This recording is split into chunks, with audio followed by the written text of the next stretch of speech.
किस तरीके का ये संदेश है। जन सैलाब उमड़ा है, जन सैलाब उमड़ा है। ये केवल बदलाव की स्थिति चाहता है। क्यों भाई चाहते नहीं चाहते बताओ जरा, कितने लोग ये बताओ यहां से जो गए हैं, कभी क्या आपके बीच में आए हैं जो इसके पहले थे?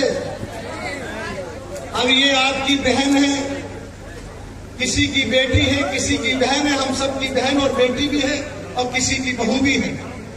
हर रूप में अगर बहन बेटी को देखा जाता है तो ये किसी के घर की हमदर्दी बेहतर समझ सकती है, किसी की बच्चों की हमदर्दी हमेशा खुद समझ सकती है कि इनको क्या चाहिए है। क्योंकि इस देश में बहन बेटी हर इंसान की मजबूरी और जानती है।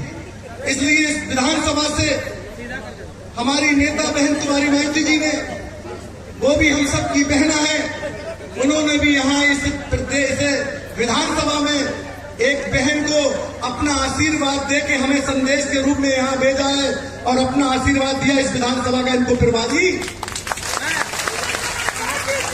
और आने वाले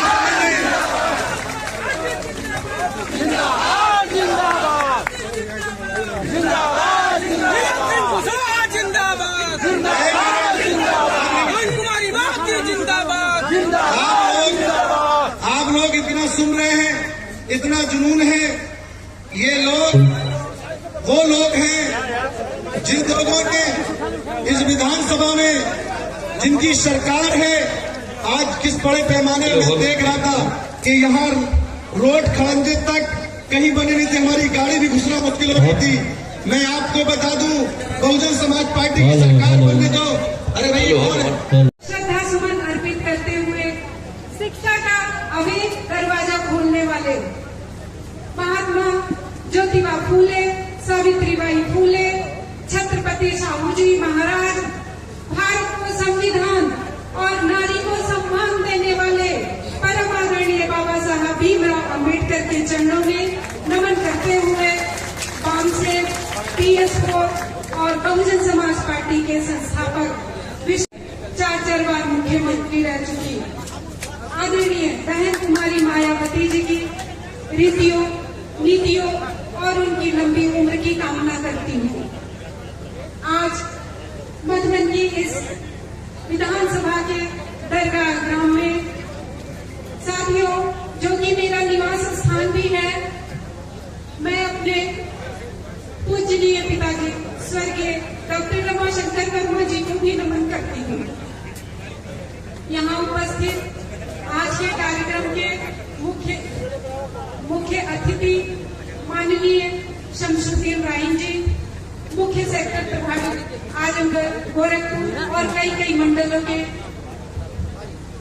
मुख्य कोऑर्डिनेटर प्रभारी अध्यक्षता कर रहे, आज के कार्यक्रम की अध्यक्षता कर रहे माननीय हरीशचंद्र गौतम जी, मुख्य सेक्टर प्रभारी आजमगढ़, विशिष्ट अतिथि माननीय डॉक्टर इंदर राम जी, मुख्य सेक्टर प्रभारी आजमगढ़, माननीय मदन राम जी।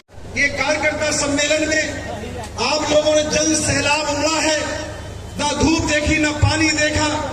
जिस तरीके से आप डटे रहे, इसका मतलब कहीं ना कहीं आपको परिवर्तन का लहर जाग चुकी है, परिवर्तन करना चाहते हो। और परिवर्तन पहले रानी के पेट से राजा पैदा होता था, आज आपके वोट से राजा बन रहा है। ये परिवर्तन बाबा साहब की देन है। इस परिवर्तन को आप कैसे करोगे, ये हमसे बेहतर आप समझते हैं। इस देश और प्रदेश के अंदर जो सरकारें चल रही हैं, हमसे बेहतर आप दर्द को महसूस कर रहे हो, हमसे बेहतर आप सोच रहे होंगे। क्योंकि इस देश और प्रदेश में जो सरकारें चल रही हैं, मैं इसके पहले भी जानना चाहता हूं, आपको शायद जानकारी होगी कि जब उत्तर प्रदेश में सरकार 2012 के बाद 2017 के बीच में जो सरकार चल रही थी, समाजवादी पार्टी के युवराज चला रहे थे सरकार। उनमें सरकार 5 साल कैसी सरकार चलाई? समाजवादी पार्टी के युवराज तो केवल परिवार में ही सरकार चलाते रहे, जनता की सरकार की तो उनको सुध भी नहीं आई।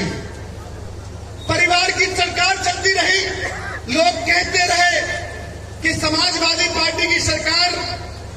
परिवार की सरकार है, लेकिन जब बहन कुमारी मायावती जी सरकार चलाती है तो जनमानस की सरकार चलती है, हर जनहित की सरकार चलती है।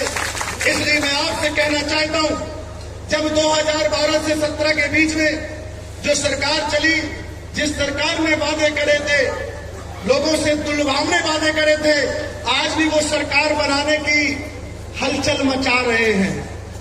आज भी वो सरकार बनाने की हलचल मचा रहे हैं।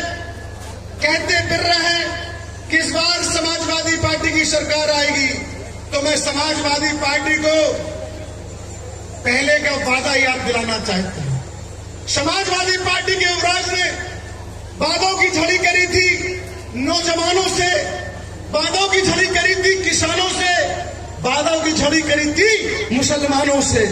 ये तीनों को बेवकूफ बनाने का काम समाजवादी पार्टी ने कहा था कि किसानों, हम तुम्हारे कर्जे माफ कर देंगे, तुम्हारी लाइट पानी फ्री कर देंगे। कहा था नहीं कहा था, बताओ आप।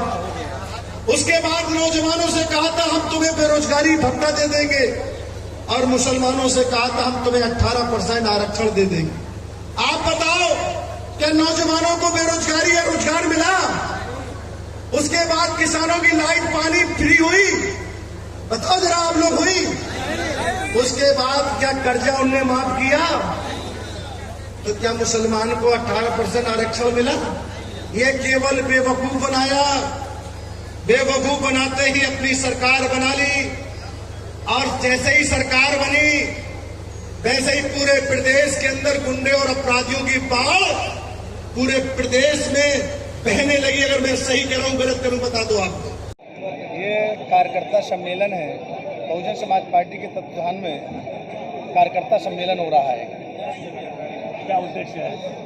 उद्देश्य आप समझ सकते हैं, जब राजनीतिक कार्यकर्ता सम्मेलन राजनीतिक समय आता है तो आप तो कुछ समझदार हैं, समझते हैं इस चीज़ को।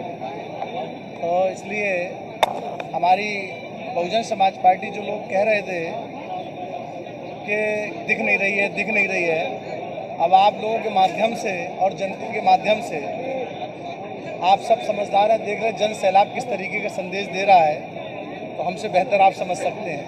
तो क्या किसी का टिकट भी फाइनल हुआ है क्या? है अभी प्रभारी बनाया जा रहा है हमारे यहाँ।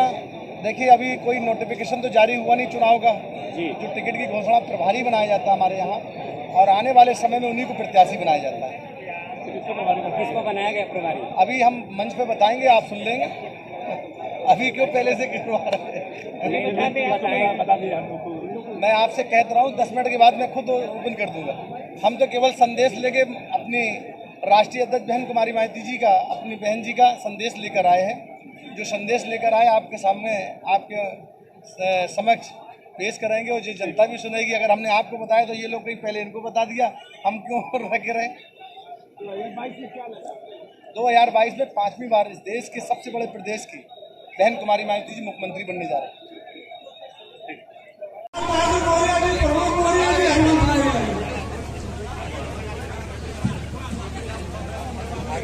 बीबीएफ के हमारे सम्मानित साथी, बीबीएफ के सम्मानित साथी बहुजन समाज पार्टी जिंदाबाद, बहुजन समाज पार्टी जिंदाबाद, बहन कुमारी मायावती।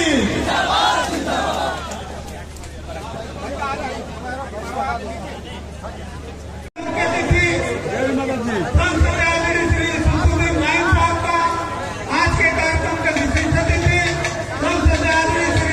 गौतम जी का, माननीय डॉक्टर इंद्रलाल जी का, माननीय मदन जी का, माननीय मुख्य सचिव जी का,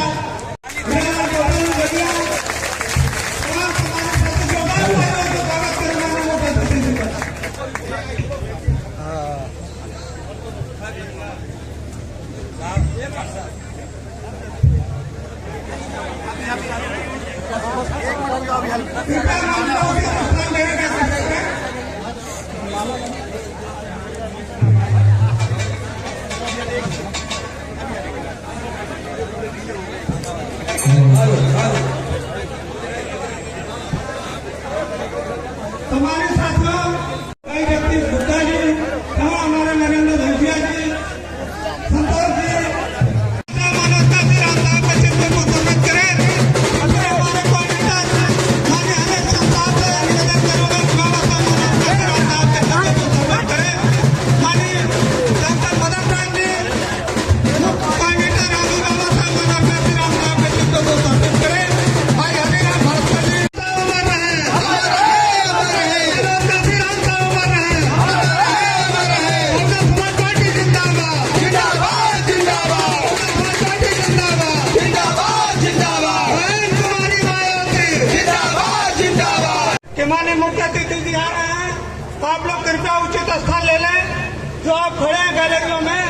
ये कार्यक्रम आपका है, आप लोग उचित स्थान ले लें। कार्यक्रम में गायक साथी जिनका गीत अभी पूरा रह गया है, भाई जितेंद्र नाथ प्रेमी जी अपना गीत प्रस्तुत करें।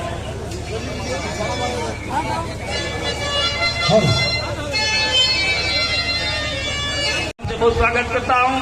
आप लोग मंच पर उचित स्थान लेकर आप लोग बैठने का काम करें। मंच पर अन्य साथियों से आग्रह करेंगे कि मुख्य अतिथियों को, सेक्टर प्रभारी लोगों को बलिया आजमगढ़ गांव के साथी को सम्मान देते हुए और अपने जनपद काफी विधानसभा का लोग केवल 2 लाइन और कहेंगे आप। इसके बाद अभी 2 कलाकार बाकी है, उधर मैं जाना नहीं चाहता, लेकिन मैं आ रहा हूँ माननीय विधानसभा अध्यक्ष जी आपको तरफ।